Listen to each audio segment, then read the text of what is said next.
Hola, mis estimados alumnos. Bueno, hoy vamos a comenzar de nuevo con otro tema de neurofisiología. Habíamos estado hablando de lo que es la plasticidad neuronal. Ya hablamos de los ejemplos de la plasticidad neuronal. Vamos a continuar con el tema del metabolismo de la neurona, el metabolismo del sistema nervioso.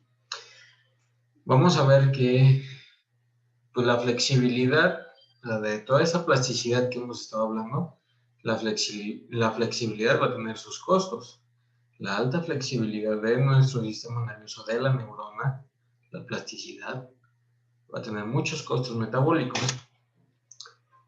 Por ejemplo, de la citoarquitectura de una altísima complejidad como es la neurona y una altísima especificidad que tiene el sistema nervioso, es altamente complejo.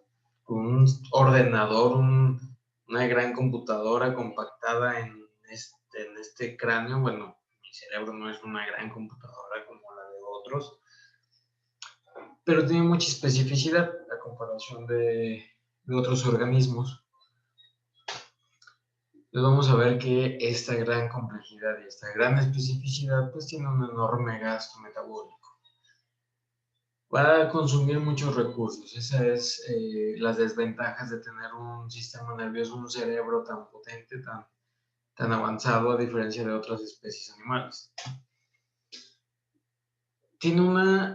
Este cerebro tiene una gran sensibilidad de la privación de los nutrientes, es decir, que si se priva un poquito del metabolismo, de lo que se va a estar nutriendo, más adelante vamos a hablar cuál es su principal combustible, pues va a tener gran sensibilidad, es decir, va a sufrir, no es como que tenga almacenes como otros grupos orgánicos, como por ejemplo el músculo que tiene reservas de glucógeno, y si tú no le aportas glucógeno, pues tiene un ratito para sobrevivir, pero el sistema nervioso no. Si tú lo privas de esta nutrición, pues va a sufrir, es muy sensible a la privación. O sea, el peso del cerebro, un peso aproximado es de 1.35 kilogramos, más o menos, depende de la persona, pero este es un promedio. Representa el 2% de nuestro peso corporal, es muy poco, realmente lo que está aquí dentro de nuestro cráneo aproximadamente es el 2% del peso corporal. Relativamente poco, pero consume, o sea, este 2%, 1.35 kilogramos aproximadamente, consume el 20% del oxígeno total.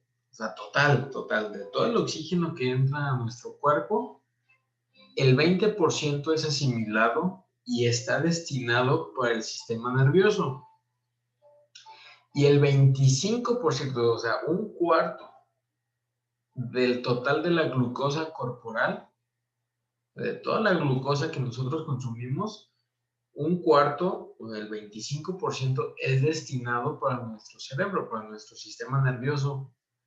Por eso dicen que el desayuno es el alimento más importante, que en cuanto tú te levantas, no debe de pasar más de 40 minutos, máximo una hora, para que tú ingieras un alimento rico en glucosa, una fruta, avena, algo que sea rico en glucosa, para que tu cerebro funcione.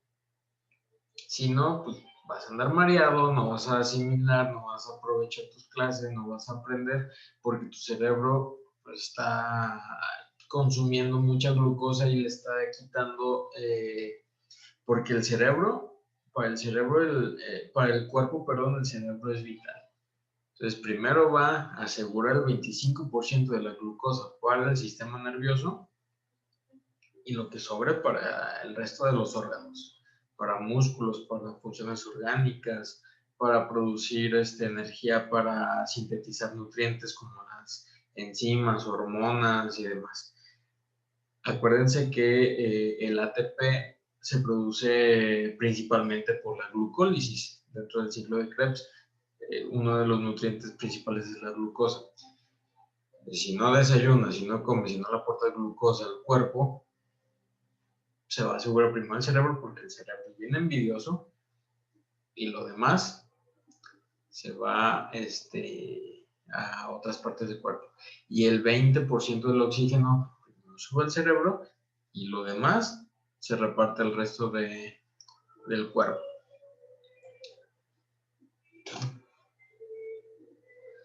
Luego tenemos, bueno, dentro del sistema ahorita vamos a ver un apartado de los tipos celulares, que más adelante en nuestro curso vamos a hablar de este tipo de estos tipos celulares, y por ahí, chequen en su plataforma, hay una tarea de uno de estos tipos que es la neuroglia. Ahorita vamos a ver las divisiones. Dentro del sistema nervioso hay dos tipos de células: las neuronas, que más o menos hay 10.000 millones y constituyen muchas vías, billones de vías, alrededor de 10 billones de vías, dicen los neurocientíficos, de intercomunicación nerviosa. Y existen alrededor de 1000 subtipos diferentes de neuronas. Este es un tipo de célula del sistema nervioso, la neurona. El otro tipo de las células del sistema nervioso son las células gliales, que ya les tocará a ustedes investigar cuáles son las células gliales. Más o menos, si en nuestro cuerpo tenemos 10.000 millones de neuronas, va a haber alrededor de 5 billones de células gliales en el sistema nervioso, que, pues les digo, son varios. Están los astrocitos, oligodendrocitos, células de defensa en el sistema nervioso, las células de Schwann, entre otros. Ya les tocará a ustedes investigar ese tema. Entonces, si vemos la comparativa, hay más células gliales que neuronas. Por cada 10 células de la glía va a haber una neurona. Ahora sí, regresemos al tema metabólico.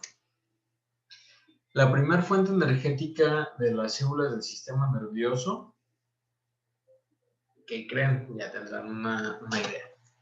Es la glucosa. La glucosa es la principal fuente energética de las células de nuestro sistema nervioso, tanto de las neuronas como de la glía. Tanto neuronas como glía, su principalmente va a ser la glucosa. El oxígeno también, obviamente, pero para asimilar el oxígeno se necesita glucosa, y para asimilar la glucosa se necesita oxígeno por los procesos metabólicos. Entonces, si no hay uno, no se puede asimilar el otro, y si no hay el otro, no se puede asimilar este.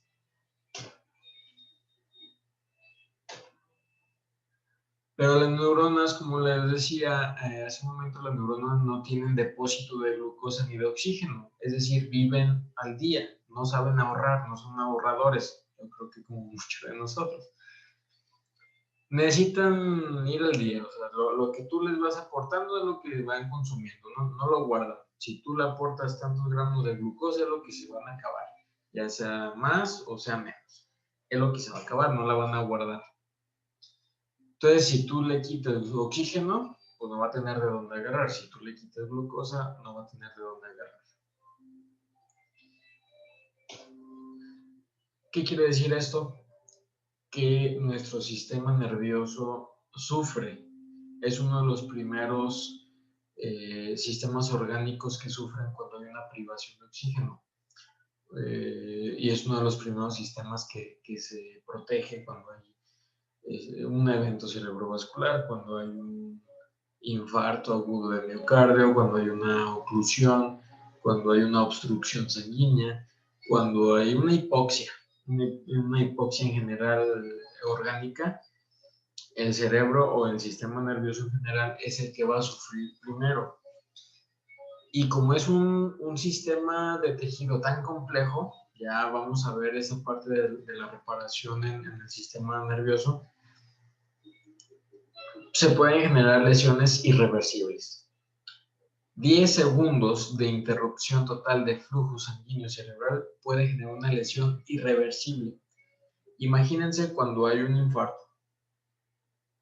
Se trata de, pues de revivir a la persona, se aplican los protocolos de RCP y demás.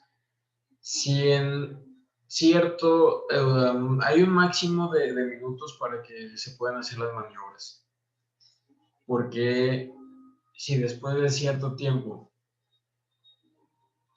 se llega a revivir a esa persona y ya hubo en el cerebro, o sea, ya en 10 segundos del infarto no se suprime el oxígeno del cerebro, pero lleva todo un proceso que a partir de ciertos minutos, con 10 segundos que el cerebro se quede o el sistema nervioso se quede sin flujo sanguíneo, hay daño cerebral. Entonces, si tú puedes rescatar a una persona de un infarto después de cierto tiempo, no prudente, no recomendable, esa persona tiene daño cerebral. Y si lo dejas pasar mucho tiempo, aunque lo revivan, va a tener daño cerebral. Por eso se han establecido protocolos a nivel internacional que después de cierto tiempo ya no es recomendable intentar revivir a una persona o hacerle maniobras, porque aunque se logre hacer que lata el cerebro, el corazón, perdón, el cerebro ya no va a tener función. También por eso cuando hay sufrimiento fetal, cuando hay sufrimiento en el canal de parto, que es sufrimiento perinatal o postnatal o prenatal, o sea, que ya hubo un sufrimiento desde adentro del útero o en el trayecto, que se enrede el cordón que haya ahí algo que se quedó sin líquido amniótico o que salió con el bebé si es prematuro, el neonato si es prematuro, con sus pulmones no abiertos, tienen que intubarlo de inmediato, porque si se queda cierto tiempo sin oxígeno, pues ya hay daño cerebral irreparable. Y pues de ahí vienen muchas PCIs, las parálisis cerebrales infantiles. Ustedes me imagino que ya conocerán pacientes con PCI. Y pues hasta aquí a grandes rasgos, esto es a muy grandes rasgos, es el metabolismo de la neurona. Ya más adelante vamos a ver toda la transmisión nerviosa y cómo participa esta glucosa, este oxígeno en la nutrición celular y la transmisión de los impulsos bioeléctricos. Muchas gracias. Nos veremos en el siguiente tema.